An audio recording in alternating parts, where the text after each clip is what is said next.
Ça ne s'appelle pas le temps additionnel, ça s'appelle le Merino Time. Quand l'Espagne joue et qu'on rentre dans les 10 dernières, arrêtez d'appeler ça le temps additionnel. C'est le Merino Time. Il va rentrer, il va marquer, il va qualifier l'Espagne.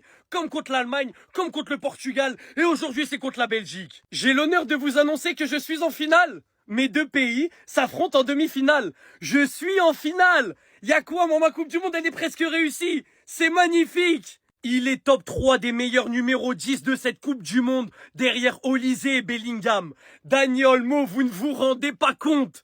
Vous ne vous rendez pas compte de la qualité technique, de la justesse et des décisions. À chaque fois, il fait toujours les bons choix. C'est trop. Rodri, je t'ai critiqué pendant les phases de poule. T'étais pas à ton niveau. Mais quand t'es à ton niveau, t'es le ballon d'or. T'as le niveau ballon d'or. Au milieu de terrain, personne parle avec lui. Il maîtrise tout. C'est son cahier qui écrit ce qui va se passer dans le match, c'est lui le professeur. L'Espagne fait partie du dernier carré et vous pouvez dire ce que vous voulez, c'est mérité. Il n'y a pas un adversaire qui a été au-dessus de nous pendant toute la campagne. Phase de poule Cap-Vert, ils ont bien tenu 0-0. Arabie Saoudite, on les a foudroyés. Uruguay, on était meilleurs. Autriche, on les a foudroyés. Portugal, on était meilleurs. Et aujourd'hui, la Belgique, on a été meilleurs, même s'ils ont fait un gros match. Félicitations à la Belgique d'ailleurs. Ils m'ont fait peur jusqu'aux derniers instants, jusqu'au Merino Time. Victoire 2-1 dans un match qui aura été compliqué, qu'on aura dominé, mais les grosses occasions, ça en manquait. Même s'il y a eu 2-3 petites frappes. Sortie de Courtois, le gardien remplaçant qui fait une faute de main, Merino Time. Voilà, j'ai eu une petite frayeur quand Unai Simon il a fait sa sortie de fou à la fin, mais la porte était là. Et au final, tu vas te qualifier, très logiquement, parce que t'es tenant du titre de l'Euro. T'es pas n'importe qui. Maintenant, les amis, place au spectacle, place à l'opposition de style. Espagne, France, faites vos jeux. Moi, dans tous les cas, ce match-là, je l'aborde sereinement. On savait tous à ce moment précis, c'est tellement cruel, hein, mais c'est le tournant du match. Bien que Merino, à partir de la 85e minute, c'est littéralement un cheat code. La blessure de Thibaut Courtois qui a pourtant tant lutté, sortant en larmes à la 70e minute, pour faire place à son remplaçant, qui certes ne rentre absolument pas dans les conditions les plus simples. Même si t'as pas l'expérience qui fuse, d'avoir pas pu choper le ballon à ce moment précis, d'avoir laissé le rebond à des joueurs comme Merino, comme Fabien Ruiz, et bien d'autres qui se déplacent tellement bien dans un moment aussi important du match, sachant que comme on vient de le dire, c'est des joueurs qui attendent que ça, et en sont des experts. Et on a vu d'ailleurs sa tête une fois que tout s'est passé. Même si son équipe se faisait dominer, il était là. Et on connaît Thibaut Courtois, c'est un gardien qui donne énormément de confiance à ses coéquipiers. Quand il est derrière toi, ce mec, t'es implacable sur le terrain. Malheureusement, il en paiera le prix des pots cassés. Et ce, même si la Belgique avait fourni d'énormes efforts. Mais entre Tielemans qui se blesse pendant l'échauffement, Thibaut Courtois pendant le match, ils n'ont pas du tout aidé. C'est cette Espagne avec un plan de jeu tellement évident. Lamine Yamal qui monte très clairement en vitesse, qui a tourmenté aujourd'hui la défense belge. Franchement, pour l'Espagne, en tant que Français, c'est tout ce que je pouvais pas espérer. Mais le mec a commencé à se réveiller. Il va falloir observer ça de près. Sur les derniers matchs, le parcours de la Belgique a vraiment été très respectable. Mais il est temps de rentrer à la maison. Cette image, j'ai su que c'était terminé dans tous les cas. Même si la Belgique s'était imposée, c'était là juste après. Comme des crocodiles. Et on sait très bien, une Belgique sans Thibaut Courtois, c'est pas la même chose. C'est vrai que ça fait mal. C'est la fin d'une ère. Surtout que Kevin De Bruyne il réalisait un putain de match. En tout cas, on a un immense respect pour cette légende-là. T'es l'un des meilleurs milieux de terrain de l'histoire du football. Et t'es dans un cercle très fermé. Au final, la victoire de l'Espagne, elle est totalement méritée, c'est un fait. Lamine Yamal, j'ai trouvé qu'il a fait un bon match. Et juste sur le dernier geste, va falloir qu'il mette beaucoup plus d'efficacité. J'espère pas contre l'équipe de France. La famille, vous l'avez deviné, ce sera équipe de France, Espagne, Lamine Yamal contre Ousmane Dembélé, Kylian Mbappé. Dans tous les cas, ce serait une rencontre pour non seulement un ballon d'or, pour un titre de champion du monde. Pour une revanche de l'Euro, parce que en effet, l'Espagne avait battu l'équipe de France. Mais en tout cas, cette année, on n'est pas la même équipe de France. On s'est renforcé. Des éléments tout simplement exceptionnels. Et du côté de l'Espagne, ils font pas peur. C'est malheureusement un jeu stérile. Dans cette Belgique, j'ai pas vu une Espagne hyper tranchante. Même lorsque Pedri il est rentré, on a vu énormément de lacunes techniques. Je ne sais même pas si j'ai déjà vu ça de la part de Pedri. Je ne sais même pas s'il sera titulaire pour le prochain match. En tout cas, ce qui est sûr, c'est que là, ça fait une belle affiche. C'est vrai que France-Belgique, ça aurait été injuste pour les Espagnols, sachant qu'ils ont été supérieurs. Dans le bien, dans le bueno. Victoire de l'Espagne qualifiée en demi-finale en n'ayant concédé que un but jusqu'à là. Les Belges ont réussi à percer la défense de l'Espagne, mais c'est un Espagne qui n'est toujours pas rassurant. Il y a des facteurs, mais c'est la Coupe du Monde, il n'y a pas d'excuses. Pourtant, l'Espagne marque en premier, 1-2 entre Yamal et Pedro Porro. Centre de Porro, ça revient sur Olmo. Olmo tire, ça revient sur Fabian Ruiz. Coaching gagnant, il est buteur. Mais l'Espagne concède un but. Decateler est venu dunker sur Cubarsí. C'est dommage parce qu'il était hors jeu, mais Cucurella était en train de couvrir. À partir de ce moment-là, la Belgique a fait bloc bas. Et vu la qualité technique de l'Espagne, c'est tout à fait normal. Il n'y a qu'une manière de piéger l'Espagne, c'est de les prendre en transition ou en contre. Et on a vu à quel point ça pouvait leur faire mal. Ça se jouait vraiment à des détails. Mais comme à son habitude, Superman est venu les sauver et inscrit encore une fois le but de la qualification comme lors du dernier match. Mais je ferai une vidéo sur lui. En tout cas, l'Espagne pour l'instant c'est toujours aussi décevant. La France a clairement gagné son statut de favori. Je mets même l'Angleterre devant l'Espagne. Mais bon, il y a un Espagne-France, on verra ce que ça va donner. Mais je pense qu'on gagnera face à l'Espagne car il y a l'esprit de revanche. On peut pas se faire battre 3 fois. Sinon vous les gars, vous en pensez quoi? Amenez-vous sur sa patience en nu. Le tournant du match, les gars. Comment le gardien, il la capte pas? En fait, Courtois, il est pas sorti en pleurs parce qu'il était young d'être blessé. Il est sorti en pleurs parce qu'il savait que son remplaçant, il était pas au niveau. Son remplaçant n'était vraiment pas au niveau. C'était sa dernière Coupe du Monde et il va se rappeler de ce moment toute sa vie, je pense. Parce que c'est clairement le tournant du match. Frappe de loin, le gardien, il la capte mal. Devinez qui arrive? Mikel Merino, toujours lui. Ce sera donc France-Espagne en demi. Et franchement, de ce que j'ai vu, cette équipe d'Espagne n'a fait pas peur. Déjà, ils ouvrent le score sur un bon dédoublement. Un bon 1-2 entre Lamine Yamal et Pedro Porro qui fait une Coupe du Monde de malade.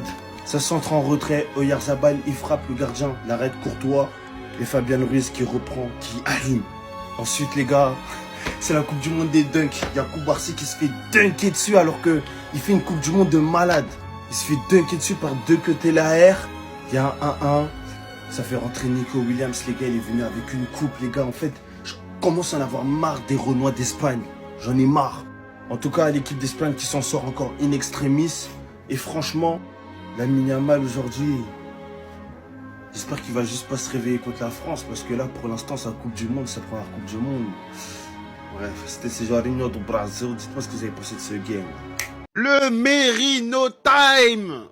L'homme des dernières minutes s'appelle Merino. C'est l'homme des dernières minutes, il a récidivé. Après être entré en jeu à la dernière seconde contre le Portugal, il avait marqué. Il nous refait le coup. Entré à la 85e, but à la 87e. Le ratio de buts pour les minutes jouées de Merino, il est exceptionnel. Victoire méritée de cette équipe espagnole contre les Belges, je l'ai dit. Toutes les équipes qui vont mettre le bus, toutes les équipes qui ne joueront pas au football seront éliminées dans cette compétition. Ce sera la meilleure équipe sur le terrain qui gagnera. Il n'y aura pas de surprise. Mais on peut le dire quand même. Ça a été un tournant important de ce match-là. Que le gardien entrant sur la frappe de Cubarsí, il est quand même responsable. Si c'est Thibaut Courtois, il la capte pas, mais il la sort proprement. Plus proprement que ça. Encore une fois, les choix du coach ont été exceptionnels. L'entrée de Nico a fait du bien. L'entrée de Merino également. Je ne parlerai pas de l'entrée de PD sur cette vidéo parce qu'il m'énerve, mon gars. Ferran Torres aussi a un impact énorme dans le jeu. On l'a vu combiner. Hein. J'aimais beaucoup quand il y avait encore Olmo sur le terrain. On sentait Pedri au départ. Olmo, un jeu en triangle qui était plutôt intéressant. Malheureusement, contre les blocs resserrés, c'est compliqué de marquer. Mais ils ont trouvé la faille. Et l'Espagne défiera la France. Et là, ça promet pour les demi-finales. Grosse affiche. Victoire 2-1 de l'Espagne qui rejoint donc la France en demi-finale de cette Coupe du Monde. Et comme un symbole, le premier but du match a été inscrit par le remplaçant de Pedri, Fabian Ruiz, qui n'avait joué que 30 minutes dans cette Coupe du Monde. Et c'est là que Fabian marque des points et que Pedri, même avec son entrée, est en train d'en perdre. Parce que oui les amis, Pedri n'est pas en confiance. Voilà, Pedri fait une mauvaise Coupe du Monde. Il fait encore une mauvaise entrée ce soir. Et on l'a vu, des glissades inhabituelles, des passes ratées inhabituelles pour un Pedri. Et encore une fois, c'est ce que je disais il y a quelques temps, il y a quelques jours, il y a quelques heures même. Pedri n'est pas dans sa Coupe du Monde. Et Fabian Ruiz mérite totalement sa place de titulaire. 10 minutes plus tard, la Belgique qui vient égaliser avec Decateler. Franchement, Decateler qui n'est même pas un vrai neuf, qui a marqué 3 buts dans cette Coupe du Monde. Franchement, c'est très fort. La Coupe du Monde qu'il nous a proposé, franchement, merci. Parce qu'honnêtement, tu ne joues même pas à ton poste et tu sors des performances comme ça. Moi, j'appelle ça un vrai guerrier personnellement. S'ensuit par un énorme coup dur pour la Belgique, blessure de Thibaut Courtois. Et c'est sa dernière Coupe du Monde, c'était ses dernières minutes. Et on l'a vu après que ça a eu une grande influence sur le score final.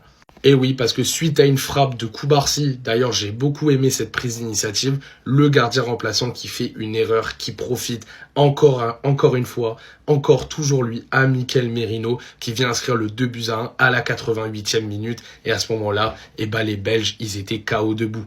Une grosse pensée déjà à Thibaut Courtois, parce que c'est sa dernière Coupe du Monde, mais également à ces deux légendes-là, hein. Ces deux légendes de la Belgique que sont Lukaku et De Bruyne. Et franchement, ça fait mal. Encore une fois, on perd encore des joueurs de légende dans ce football tel qu'on l'a connu. Et franchement, ça fait très très très bizarre. On aura donc notre revanche. Voilà, l'Espagne, venez ici pour qu'on vérifie un truc. Voilà, moi, c'est tout ce que j'ai à vous dire. France-Espagne en finale. En vrai, c'est l'affiche qu'on voulait. Clairement, je vais pas mentir là-dessus. Et on verra bien. On verra bien parce que c'est peut-être les deux plus gros favoris du mondial, en vrai. L'Espagne se qualifie en demi-finale contre la France. Match de fou. Koubarsi, déjà toi, en plus d'être le meilleur défenseur du mondial, si tu vas même titiller les gardiens en face, c'est compliqué. En fait, Merino, c'est qui? C'est Inzaghi? C'est Crespo, c'est qui? Début de neuf comme ça, il est milieu de terrain à la base, lui. Il était... Oui, bref, dans tous les cas, France-Espagne, Mbappé, Mbappé, Mbappé, Mbappé. Tu vas te laisser faire là? T'as dit nous reviendrons en finale. Faut montrer. 2024, il t'a montré. Parce que même quand t'as gagné contre Yamal là, contre nous, t'as gagné. T'as pas pris de titre. Donc Mobutu, le général, oublie pas qu'il t'a tout raflé depuis 2024. Tout raflé. En tout cas, s'il y a un autre homme que je veux évoquer à part Koubarsi, c'est lui. On tape tout souvent, nous les Barcelonais, sur Luis de la Fuente, et c'est vrai, à juste titre, il surexploite nos joueurs. Mais il a su faire les choix forts. Pedri, le mondial, il est décevant. Lamine, même si certains diront qu'il monte en puissance, c'est décevant aussi. Arrêtez de nous faire croire que vous attendiez un Lamine comme ça. Même s'il revient de blessure, c'est vrai. Oh, par contre, boosté. En fait, toi, avec nous, t'es pas fort de ouf, mais tu te blesses plus. Mais reviens en étant fit et en montrant le niveau que t'affiches avec l'Espagne. C'est quoi ça? Je vais conclure cette vidéo en souhaitant un bon rétablissement à Courtois, parce que Courtois, s'il est à la place du deuxième gardien, il n'y a pas but. Hein. On le sait tous. Mais bon, l'Espagne est en demi-finale.